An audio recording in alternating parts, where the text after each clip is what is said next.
तर नमस्कार, जय महाराष्ट्र मित्रांनो. कालच्या वेळी जेव्हा उदय सामंत यांनी जरांगे पाटलांची भेट घेतली तेव्हा त्यांच्यामध्ये काय चर्चा झाली यावरती मीडियाने जेव्हा जरांगे पाटलांना प्रश्न विचारले तेव्हा जरांगे पाटील काय म्हणाले हे आपण बघणार आहोत आजच्या व्हिडिओमध्ये. उदय सामंत यांच्याशी चर्चा केलेली, त्यांनी तुमची येऊन भेट घेतलेली काय नेमकी चर्चा झाली आणि तुम्ही त्या चर्चेवर समाधानी आहात? सगळ्यात प्रथम अगोदर ते छत्रपती भवनला सदिच्छा शुभेच्छा पर भेट द्यायसाठी आले होते. त्याबद्दल सामंत साहेबांचं गुमरे मामाचं खूप खूप मनापासून अगोदर आभार मानतो. आले, पण आल्यावर त्यानंतर माझं जे कार्य समाजासाठी उभं आहे ते मी अगोदर बोलणार.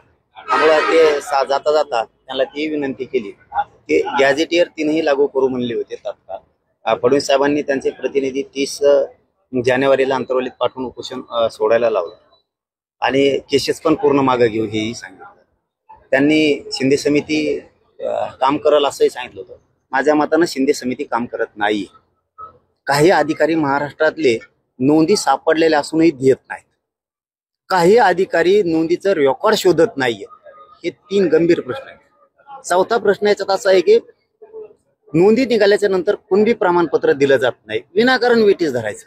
काही जातीय वादाने भरभटलेले काही अधिकारी आहेत.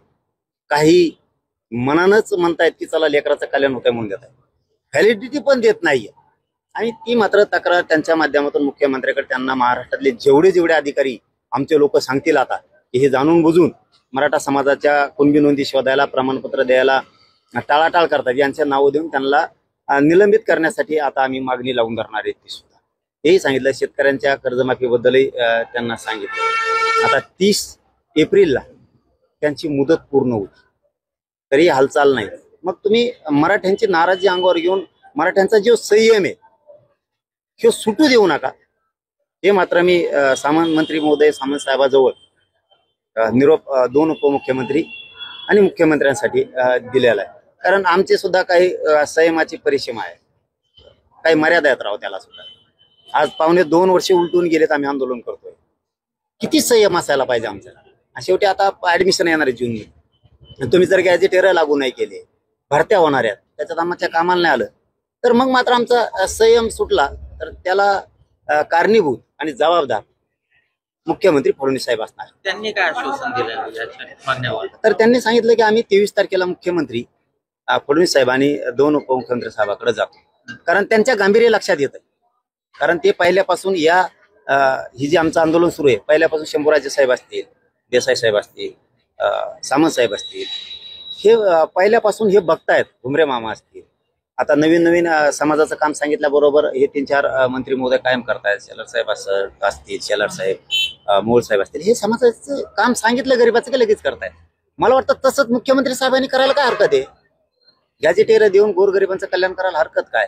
शेवटी पण मी संयम सांगितला. संयमाला काही मर्यादा असतात. आता आमचाही संयम सुटू शकतो नाविलाज. जर आम्हाला वेळ पडली, काही होऊ शकतं, मुंबईत यायची वेळ आली तर तेही होऊ शकतं. राज्यव्यापी आंदोलन करायचं म्हणलं बैठक घेऊन तेही होऊ शकतं, काही होऊ शकतं. पण ते आता 30 तारखेच्या नंतर आता सामंत साहेबांवरती त्यांच्या माध्यमातून मुख्यमंत्री फडणवीस साहेबांवरती पुन्हा एकदा विश्वास ठेवू.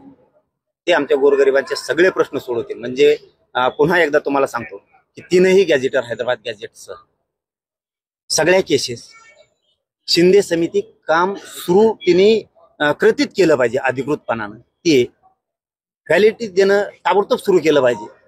अधिकाऱ्यांना मुख्यमंत्र्यांनी अशा आदेश दिले पाहिजे, कोणबी नोंद सापडली की लगेच देऊन टाक प्रमाणपत्र. त्यांना व्हॅलिडिटी पाहिजे का लगेच देऊन टाक, ते आदेश काढले पाहिजे. हे आमच्या मागण्या आहेत. तुम्ही का रोखता? 6-6 महिने, 3-3 महिने, 2-2 महिने पोरांचे वाटलं होते ना. ते हे जे मूळ मागण्या आहेत ना, जे अधिकारी टाळाटाळ करते त्यांना निलंबित फडणवीस साहेबांनी केलं पाहिजे. ती वाट बघू आम्ही 30 तारखेपर्यंत. नाही केलं तर शेवटी मर्यादा आहेत आम्हाला सुद्धा. संयम किती धरावा हे मात्र फडणवीस साहेबाला सांगतो. फडणवीस साहेब, आम्ही संयम किती धरावा, समाजाने तरी संयम किती धरायचा. आमच्या पोरांचं जर वाटलंच होणार असलं तर आम्ही संयम आमचा ढळला तर तुमच्यामुळे ढळला, जबाबदार तुम्ही. अशी सुद्धा चर्चा सुरू आहे. नाही, आता चर्चेचं मला नाही सांगायचं, पण माझं सगळं उघड असतं. कारण 7 करोड समाज आहे मराठा, लहान नाही. याला तर कोणाला डावता येणार ना फडणवीसांना, ना कोणाला. त्यांना मुख्यमंत्री मराठ्यांमुळेच मिळालेलं. त्यांनीच उलट मराठ्यांची बेमानी करू नये. परंतु त्या दृष्टिकोनातून सामंत साहेब नाही आलेले. ते इकडंच आले होते दौऱ्यावरती. आणि त्या निमित्ताने काही गोष्टीवर चर्चा झाली, पण असं नाही की ते पुढं त्यांचं आहे म्हणून ते खंबीर येतं. नेमक्या कोणत्या गोष्टीवर चर्चा झाली? नाही ते तर उघडच केली, मी पहिल्यापासूनच मीडिया समोरच करतो रे बाबा. काही गोष्टीवर चर्चा झाली, कोणत्या गोष्टी? नाही नाही, ह्या म्हणजे काही गोष्टीवरती म्हणजे आरक्षणाच्या, कारण मी मीडिया सोडून बोलतच नाही. शिंदे बोलतच सेनेचे नाही. किती लोक नाराज असले आणि तुम्हाला भेटले तरी तुम्ही समाजाच्याच प्रश्नाची चर्चा करणार? कोणाचे भेटले तरी, भाजपचे मंत्री भेटले तरी तीच चर्चा करतो, काँग्रेसचे भेटले तरी तेच करतो, बेआश्रमाचे भेटले तरी तेच करतो, शिवसेनेचे भेटले तरी तीच करतो, कोणाचेही भेटले तरी आपण चर्चा तीच करतो. कारण आपल्याला समाज सोडून दुसरं काही कळतच नाही. कारण ते निरोप घेऊन मात्र 23 तारखेपर्यंत गेलेत.